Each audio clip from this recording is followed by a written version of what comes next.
Have you ever found your team, meticulously following every step of a process, hitting all the check marks, Sure. but still feeling like there's, a missing spark? That disconnect between just doing things and the real heart of what makes a team thrive. Yeah, And consistently deliver genuine value. absolutely. That feeling of going through the motions. Exactly. Today, we're going to dive into what truly ignites that spark within your Scrum practice.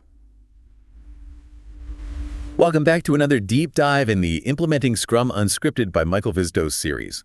We're your guides, the AI voices exploring these insights from your source material. That's right. And if you're curious about the background, the deeper context for this series, definitely check out episode 10. Yeah, the link's in the show notes. It explains why this all exists. So today we're tackling a question that pops up a lot. I've been using Scrum for a while, but how do I really weave in those original 12 Agile Manifesto principles? How do I get that deeper understanding? It's a great question. It touches on that underlying concern many have. Just how agile is Scrum, really? Right. So our mission today is to explore exactly how deeply Scrum embodies these foundational Agile principles. And we'll be drawing from, the source documents themselves. The Agile Manifesto, its principles, the Scrum Guide, and insights from CSM training material. Good sources. Yeah. The aim is to show how Scrum is designed to live these principles. It provides a real roadmap for agility, not just, following rules. And the one key takeaway we really want you to walk away with to deliver today is this. Integrating those Agile principles into Scrum isn't just about checking boxes. Okay. It's about intentionally designing how your team interacts, how it delivers. It's about maximizing true agility, real value, making Scrum a living thing that adapts and improves. That sounds powerful. And just a reminder, for the basics, the core Scrum details, episode 1 is your go-to. Links for that and everything else are in the show notes. Ready to jump in. Let's do it. Okay, so when we talk Scrum, people think meetings, roles, but you mentioned it's really rooted in that empirical approach. Transparency, inspection, adaptation. Fundamentally, it's all about creating that rapid feedback loop. But how does Scrum actually ensure we're not just busy, but constantly pushing out real tangible value? That's the critical part, isn't it? And it's where Scrum's iterative, incremental delivery really shines, embodying several core Agile principles. Let's look at the first one. Our highest priority is to satisfy the customer. Through early and continuous delivery of valuable software. Exactly. Scrum hits this head-on with short, fixed-length sprints, usually just 1 or 2 weeks. Keeping it tight. Right. And they culminate in a done increment, something potentially shippable. The sprint review then becomes that vital feedback loop with actual users, stakeholders, not just a demo. So early delivery isn't just nice to have, it's built in for advantage. Precisely. It's structural. And that naturally flows into the third Agile principle.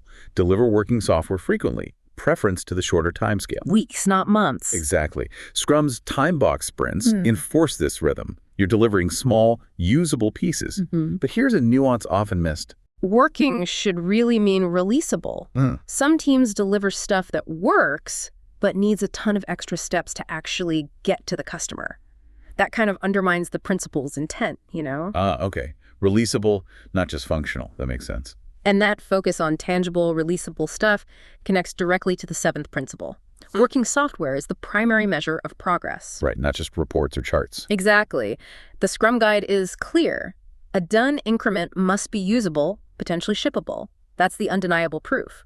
It forces you to question what you think progress is, hours logged, or something the customer can actually use. So what you're really saying is Scrum isn't just saying it's agile. Its design kind of forces that consistent delivery of value. It keeps that feedback loop humming. It creates the rhythm, yeah.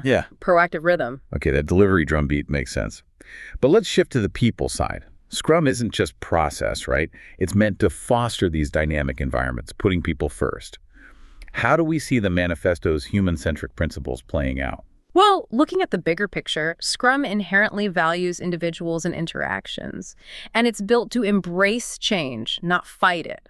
Think about the second Agile principle. Welcome changing requirements, even late. Even late in development. Agile processes harness change for the customer's competitive advantage. Yes, in Scrum, the product backlog isn't static, it's alive. Right. The product owner has the real authority to reprioritize, to adapt the scope even within a sprint. This lets teams pivot based on market feedback without blowing everything up. It turns change from a problem into an opportunity. Seeing change as fuel, not friction. I like that. And that adaptability needs deep collaboration. Which brings us right to Principle 4. Business people and developers must work together daily. Daily, not just at reviews. Absolutely. The Scrum team is intentionally cross-functional. The product owner isn't external, they're part of the team. This breaks down those old handoffs, the US versus them. True collaboration means no silos. Getting everyone on the same boat, pulling together. Yeah, exactly. Then there's the really crucial fifth principle. Build projects around motivated individuals. Give them the environment and support, and trust them. Trust, that's key. It is. Scrum's developers are self-managing. They decide how to get the work done. The Scrum Master isn't a boss. They're a servant leader, removing roadblocks, building psychological safety. But the motivation comes from that autonomy, seeing the impact. Often, yes. Having that line of sight to the customer, influencing their own work. The Scrum Master's job is often about clearing the path for that autonomy to emerge. Okay. And how does communication fit in? Principle 6 highlights that. The most efficient and effective method is face-to-face conversation. Now, Scrum works remotely too, of course. Right. Many teams are distributed now. But events like the Daily Scrum still emphasize direct, focused talk. For remote teams, it just means being even more intentional about rich, transparent communication. Video calls, shared digital spaces, whatever bridges that gap. Makes sense. Intentional communication. And tying back to empowerment, there's Principle 11. The best architectures, requirements, and designs emerge from self-organizing teams. Not top-down mandates. Precisely. Because Scrum trusts the self-managing developers to figure out the best technical approach. This often leads to smarter, more robust solutions. The Scrum Master helps protect that space for them to innovate. It really does sound like Scrum, when done right, creates this ecosystem. It's built on trust, empowering people to bring their best. That's the goal, absolutely, a living ecosystem. So, building on that, here's a practical question many teams face. How do we genuinely bake in continuous improvement and high quality? Make it part of the daily flow, not some extra chore.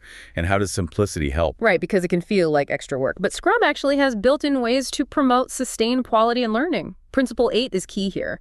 Agile processes promote sustainable development. Avoiding burnout. The sponsors, developers, and users should be able to maintain a constant pace indefinitely. Yes. Scrum's steady sprint cadence helps find that sustainable pace. Focusing on done, each sprint prevents that overwhelming backlog and constant context switching. So the rhythm itself supports sustainability. It does. And that ties straight into Principle 9. Continuous attention to technical excellence and good design enhances agility. Quality matters. Critically, Scrum's definition of done is the anchor here. It ensures every increment meets a high-quality bar. This fights technical debt, that silent killer of agility. And you could even bake in things like security now, right? DevSecOps. Absolutely. Integrating security into the definition of done is a perfect modern example of applying this principle. Build it in, don't bolt it on later. Okay, quality built in. What about simplicity? Principle 10. Simplicity, the art of maximizing the amount of work not done, is essential. This is huge. Scrum embodies this through the product owner's relentless prioritization. Focusing on the 80-20 rule. The vital few. Exactly, leveraging things like the Pareto principle. Plus, the team's focus on a clear sprint goal encourages doing just enough for this increment, deferring other things. Learning to say no, or maybe not yet, is incredibly powerful for maximizing value by cutting waste. Saying no is hard, but essential for focus. It really is. And then the most explicit improvement loop comes from Principle 12. At regular intervals, the team reflects on how to become more effective, then tunes and adjusts. The sprint retrospective. The heart of it. It's that dedicated, safe space for the whole team to inspect how they work and adapt. The trick is to pick just 1 or 2 actionable improvements, not create a giant complaint list that goes nowhere. Small adjustments, compounding gains. So for you listening, this means Scrum isn't just about bursts of activity. It provides that steady beat for sustained excellence and continuous learning. Improvement becomes part of the workflow. Baked right in. Okay, this connects everything nicely, which brings us to maybe the linchpin for making this work in practice. For your day-to-day, how do the Scrum Master and product owner act as the champions for all these Agile principles we've discussed? That's where the rubber meets the road, isn't it? The effectiveness of Scrum in truly living these principles, it really hinges on how the Scrum Master and product owner step up. Okay, let's break that down. The Scrum Master first. So the Scrum Master is pivotal for enabling that team self-management. We talked about Principles 5 and 11, and critically driving continuous improvement, Principle 12. Not just a meeting scheduler. Definitely not. They're not there to solve every problem for the team. They facilitate the team's own journey through challenges. Think about guiding a team through Tuckman stages: forming, storming, norming, performing. Helping them grow. Exactly. Removing impediments, organizational ones, process ones, modeling the right behaviors, coaching the team on Scrum and Agile, helping them move up those Shuhari levels of mastery. The Scrum Master ensures the environment allows the team to be agile. Enabling agility. Got it. And the product owner. The product owner directly embodies customer collaboration principle 4 and responding to change principle 2. They are the visionary. The keeper of the why. Yes. Articulating the why, as Simon Sinek puts it, the core problem we're solving, not just handing down solutions. Their effectiveness hangs on what's sometimes called their AKA. AKA. Their authority to make decisions, to say no, that links back to principle 10, simplicity. Their knowledge of the product, the market, and their availability to the team and stakeholders. This role ensures the team is always building the right thing. That's core to Agile's whole value proposition. Authority, knowledge, availability. That makes sense. And think about this. You see those perfect straight line burned down charts sometimes. Yeah, almost too perfect. Right. They often mask a fear of transparency, maybe an overfocus on estimates instead of actual delivery. True agility, championed by these roles, builds trust by acknowledging the messy reality, the challenges, and adapting. Not pretending everything's smooth sailing. Ken Schreiber said something like, "A dead Scrum Master is a useless Scrum Master." It highlights the need for active, courageous facilitation. It's about fostering that honesty and adaptability. So ultimately, these roles make sure Scrum isn't just a process you follow, but a living, breathing application of Agile values, keeping you tied to the why and building trust with every single delivery. That's the essence of it. Wow. Okay.